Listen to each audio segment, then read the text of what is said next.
নির্বাচনের দিন বা এর আগে গণভোট করতে সরকারকে আদেশ জারির সুপারিশ করেছে জাতীয় ঐকমত্য কমিশন।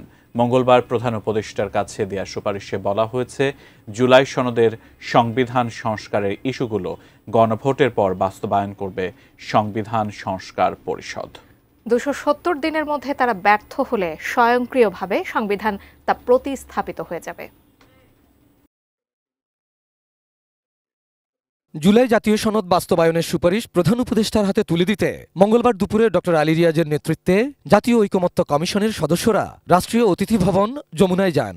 প্রায় ১০১ ঘণ্টা আলোচনা শেষে অধ্যাপক ডক্টর মোহাম্মদ ইউনূসের হাতে সুপারিশগুলো তুলে দেন তারা। যেখানে সংবিধান সংশ্লিষ্ট নয় এমন বিষয় বাস্তবায়নে দ্রুত অধ্যাদেশ জারির সুপারিশ করা হয়েছে। আরএফএল অডিটর, বাঁকা হয় না, ফাঁকা হয় না, আর ভাঙা এক কথায় অসম্ভব। এছাড়া বাস্তবায়নযোগ্য বিষয়গুলো অফিস আদেশের মাধ্যমে করার কথা বলা হয়।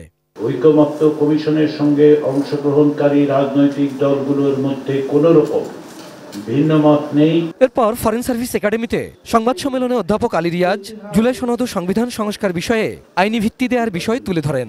সংবিধান সংশ্লিষ্ট 48টি বিষয়ের ব্যাপারে আমরা সরকারকে পরামর্শ দিয়ে বলেছি যেন অবিলম্বে একটি আদেশ জারি করে। সরকারের এই আদেশে অধীনে সরকার একটি গণভোটের আয়োজন করবেন।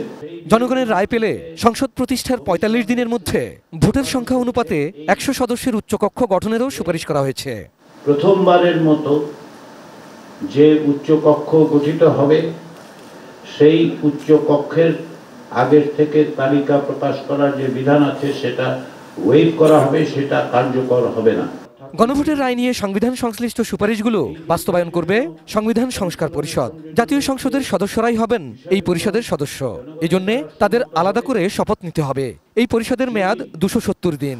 সংবিধান সংস্কার পরিষদ ২৭০ দিনের মধ্যে তাদের দায়িত্ব সম্পাদন করতে না পারে তাহলে গণভোটে পাশ হওয়া বিলটি স্বয়ংক্রিয়ভাবে অর্থাৎ আপনি সংবিধানের সংশ্লিষ্ট অনুচ্ছেদগুলোকে প্রতিস্থাপন করবে। নোট অফ ডিসেন্ট প্রশ্নে সরাসরি কোনো জবাব না মিললেও শিগগিরই এনসিপি জুলাই সনদে স্বাক্ষর করবে আশাবাদ জাতীয় ঐকমত্য কমিশনের। কমিশনের মেয়াদের মধ্যে স্বাক্ষর করবে, সেটাই আমরা আশা করি। Abul Kalam Azad, ATN news, Dhaka.